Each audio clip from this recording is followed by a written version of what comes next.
Thank you. I just put on the wall a map of Turkey so you can visualize and we have 911 kilometers of border with Syria. This is the border line. And it's basically a flat land, very easy to pass. And most of the people living on both sides of the border are divided families, divided villages, and so on. We have almost 260 kilometers long of Iraqi borderline, and this is highlands.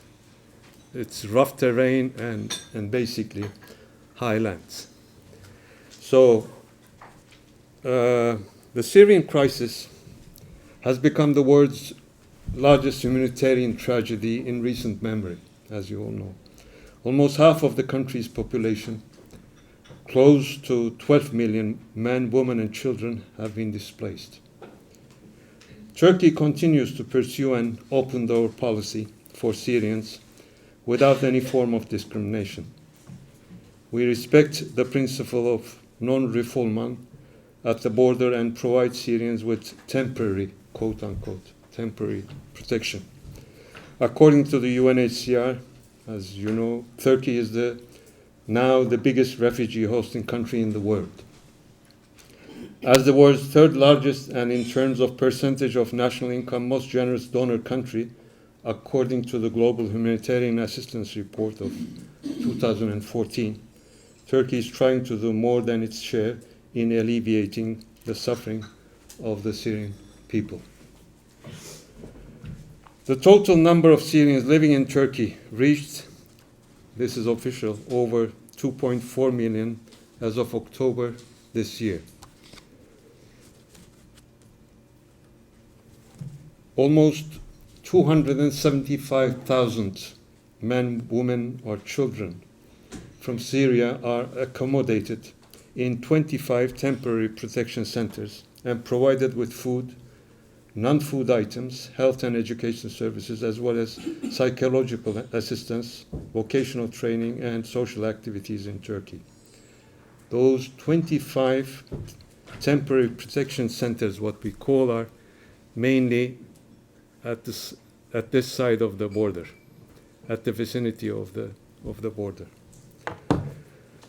The attitude of Turkish society to migrants, refugees, asylum seekers, and people under temporary protection has always been one of tolerance, sympathy, and solidarity. The number of Syrian babies delivered so far in the protection centers only in Turkey is around 66,000. Namely, on average, 110 Syrian babies are born every day only in these protection centers. Protection of all children, regardless of nationality, is ensured by the legal framework of Turkey's child protection law. Thus, in principle, the national legal system has the capacity to address the protection needs of Syrian children, including unaccompanied minors. Unaccompanied and separated refugee children who are in need of protection can be hosted in state institutions in Turkey and be provided with assistance on par with that received by Turkish citizens.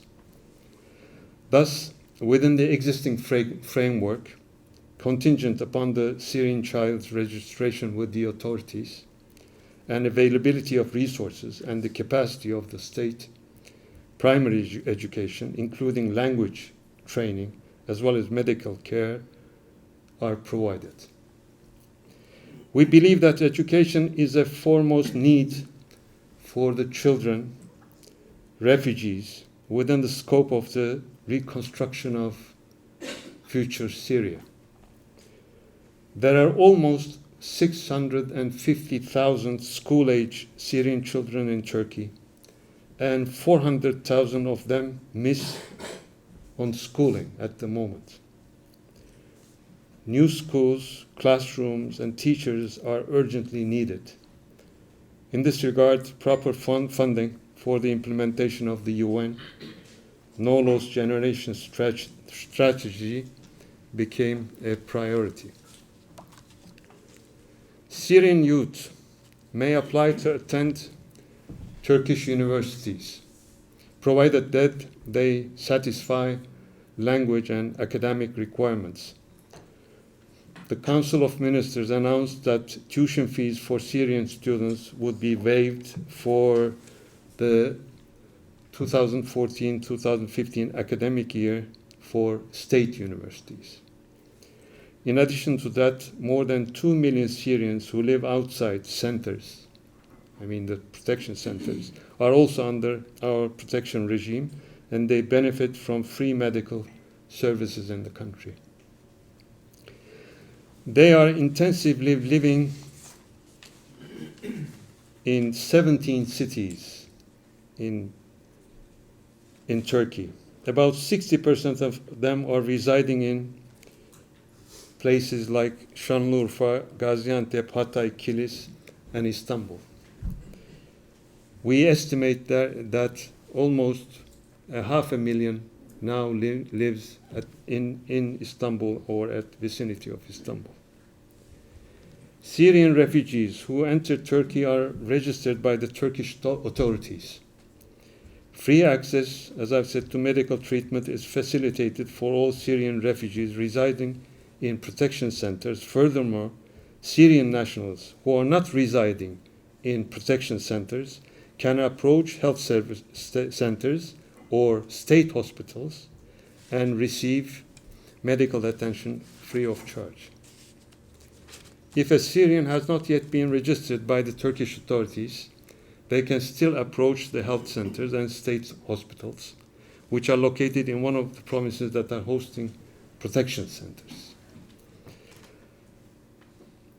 On 22nd of October last year, the Council of Ministers issued a regulation on temporary protection. The rights applicable to Syrian refugees, whether they are residing in or outside of protection centers, are also enumerated within the temporary protection regulation. Those cover broadly access to health, access to education, access to social assistance and services, access to the labor market, and interpretation. The Ministry of Labor and Social Security had begun developing legislation to speed the work permit process and provide a legal framework for Syrian refugees to participate fully in the labor market in Turkey. Syrian refugees may attend Turkish language courses and skills, hobby and vocational courses offered by the public education centers free of charge. Each center may determine which courses it offers and may open new courses based on the local demand. The Ministry of Labor and Social Security has indicated that persons under temporary protection may also participate in skills training programs offered by the Turkish Employment Agency. For Syrian refugees living outside of the protection centers, a specific permission to go to another city or province is not required. The protection centers managers grant Syrian refugees temporary leaves from the centers during daylight hours on a regular basis. Turkey has so far spent close to $8 billion for all these efforts, whereas the total contributions we have received bilaterally and unilaterally from the international community has been limited to $417 million. And this is not sustainable. We feel that there is a clear deficit of solidarity on the part of the international community on burden sharing with respect to the Syrian refugee crisis. This also is an issue which we discuss with the EU at the moment. We are of the opinion that Syrian refugee crisis is a global problem and has global repercussions. This issue requires, therefore, global and comprehensive approach, and all countries should exert joint efforts in order to prevent and overcome the problems brought by it. Since the beginning of 2015, just to give you an example, Turkish Coast Guard has rescued nearly 25,000 migrants from the sea. This number is more than the total number of rescued migrants at sea in the last 5 years. As the number of Syrians that are seeking safety and refuge in Europe by taking dangerous journeys across the Mediterranean increased dramatically, the Turkish Coast Guard has initiated an Operation Safe Med in the Mediterranean Sea and Operation Aegean Hope in the Aegean Sea. The operation conducted by the Turkish Coast Guard until now costed us 5 million euros per month. That also has to be met from national resources.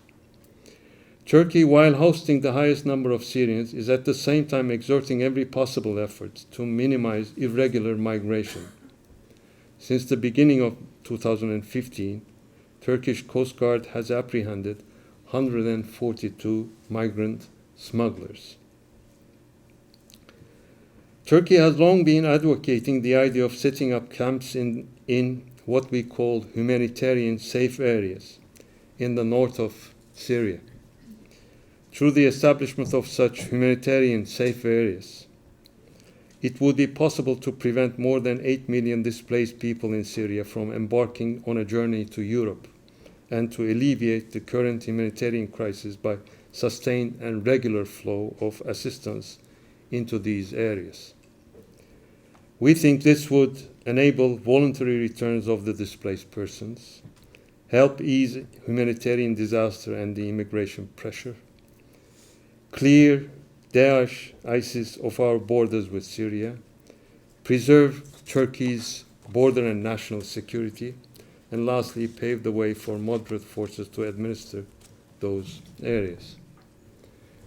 As Turkey and the EU, we agreed to work together to alleviate the refugee crisis, as you all know. We are hoping to conclude the action plan, which will be a reference document for closer cooperation and coordination between us. Finally, we welcome the revamped efforts of the EU to tackle the crisis and pledges of increased financial aid to Turkey to that effect. There is an urgent need for a political transition that will preserve territorial integrity and unity of Syria. The principles of rights, duties, and freedoms of all citizens and equality under the rule of law, we believe, is the strongest remedy developed by humanity to ethnic and religious divisions and strife. If Syria starts breaking up, this will lead to new risks and threats in the Middle East, and increased ethnic religious strife and proliferation of violent terrorist organizations like ISIS with global ramifications. As you all know, foreign ministers of Turkey, US, Russia, and Saudi Arabia met in Vienna on 23rd of October this year to discuss possible ways to resolve the crisis in Syria. A subsequent enlarged meeting took place on 30th of October, where this time EU, UN, Germany, France, United Kingdom, Italy, Iran, Jordan, Qatar, United Arab Emirates, Iraq, Lebanon, Oman were also represented. The parties met again on 14th of November. They decided to start political process as of New Year with the aim to hold elections in Syria in 18 months. Of course, this is a draft schedule, and there are details to be worked on. As Turkey, we believe that unless we take quick action and show international determination for a political solution in Syria, the refugee problem will not subside. In the absence of a swift end to the conflict, and as was demonstrated during and in the aftermath of major conflicts in the past, more and more refugees will risk their lives and will find ways to reach safety in Europe and beyond, no matter what measures are taken. Thank you.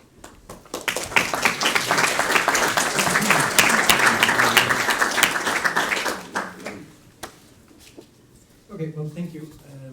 What I was going to do now is we take a couple of questions, we bunch them together a bit, and then allow the ambassador to answer them. So if you just sort of raise your hand, and will we send the microphone down, or how will we do this? Yeah, Okay. I'll do So, okay, well, we start in the back and then move back forward. So, gentleman there with his hands raised. Start all the way in the back, and then we'll come back this way. So I'll use my voice. well, I think if you do you want to? Oh, you have one there. Perfect. There you go. Thank you very much, Ambassador, for very interesting presentations. Really, personally, I acknowledge the efforts that have been done by Turkey in regards with the refugee assistance and the human security, despite the fact of all domestic and regional challenges facing Turkey. However, I'm very interested why, despite the fact we have been now 4 years of hosting, accommodating, and generous support for the refugees. However, why in the last 4 or 5 months the crisis of refugees actually started to re-emerge in the world events, and everyone is starting, academically, politically, and economically discuss these issues. So, from my understanding, Turkey is the hub for the refugees, exporting them to Europe. So why politically, in the current situation, within the political developments in Syria, that Turkey actually opened the gate towards, it's not kind of negative criticism, but I'm asking, why now? Why now Turkey allowed them, to get in boats to Europe and to actually starting to see this crisis? Just, very curious to hear your comments on that. Okay. Thank you very much. I think the picture explains what's happening in the country.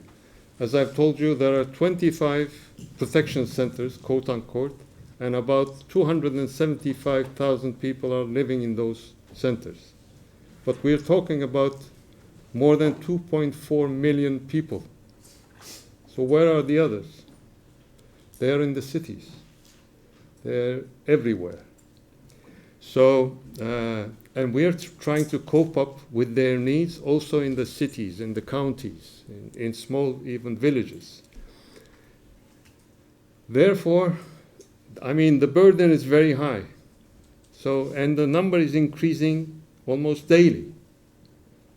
They're flowing in. So, some of them, of course, they opt to have a new life in Europe.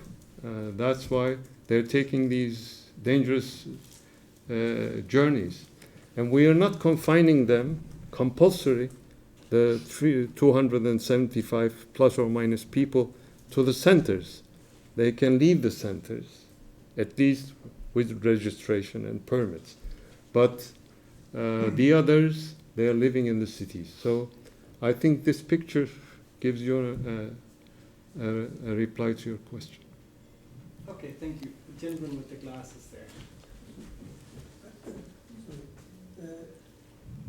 Turkey, with all her effort for the refugees, which is very helpful, she has internal problem with Kurds and with Al-Qaeda, which they are fighting each other in the other side of the border, in the Syrian side.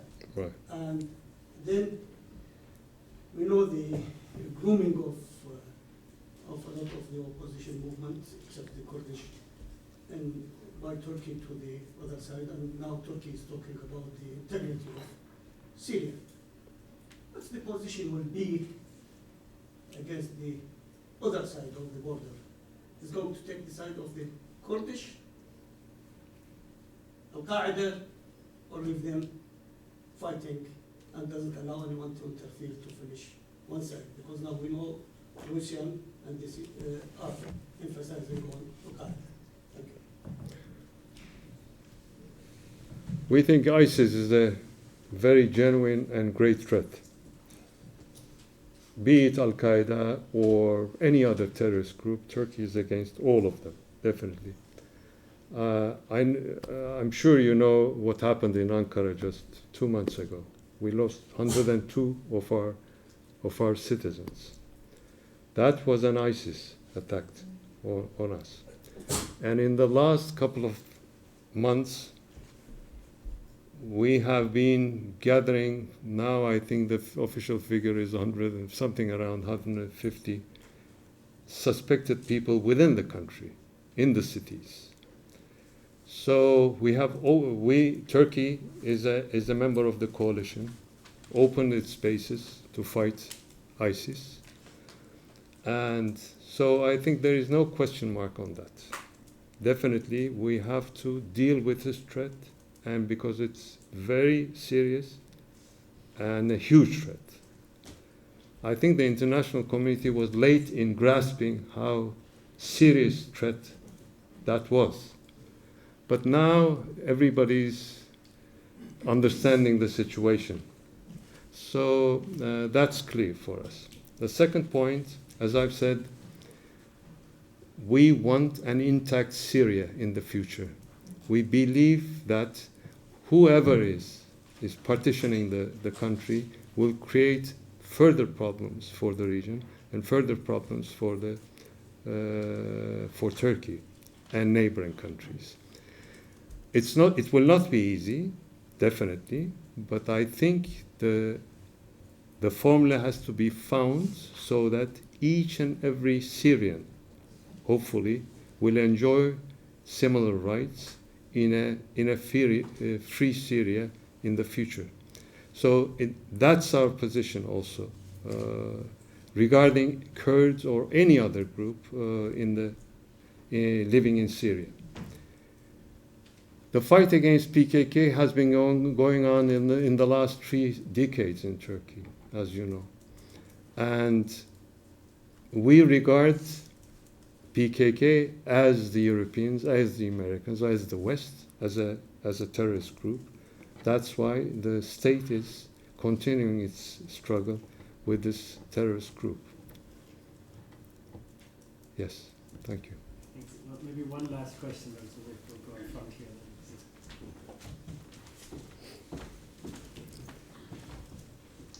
I'm Walter Janoid and I teach refugee law in Budapest, Hungary. And I can assure you that for decades, as long as I will teach, I will teach my students the openness of Turkey towards the refugees.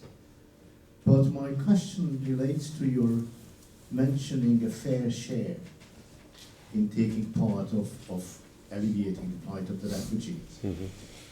Now, should I interpret Turkey's open policy towards Greece and letting the refugees move as an indication to the rest of Europe that you haven't taken your fair share?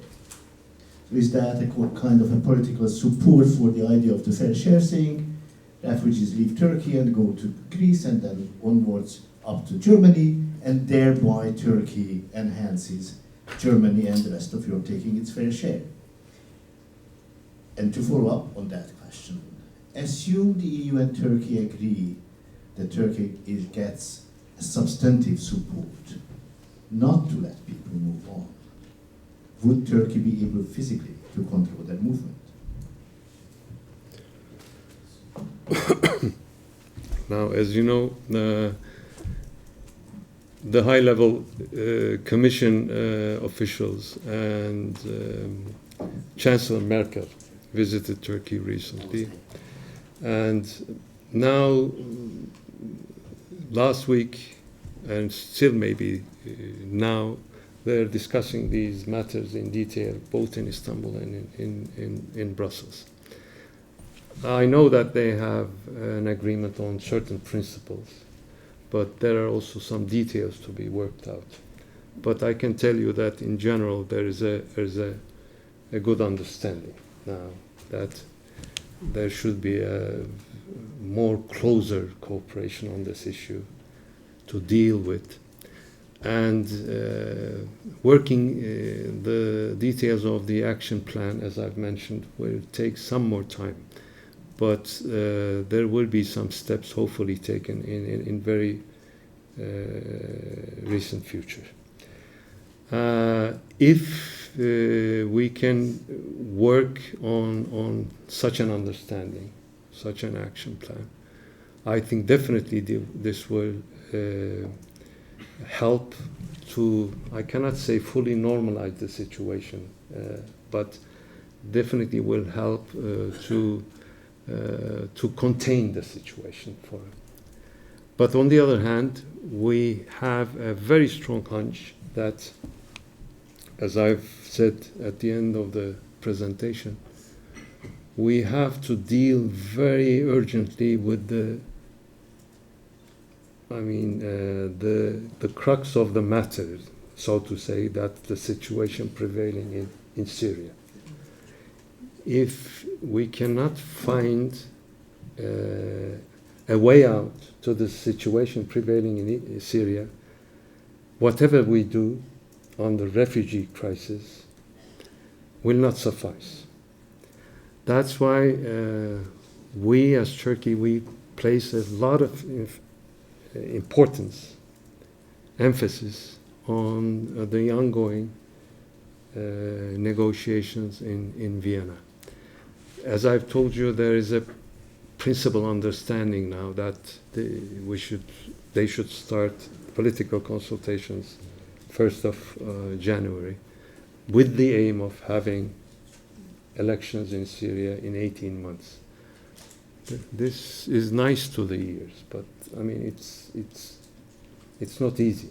It's not easy. We know that there is a lot of fill the blanks part in the papers, so to say.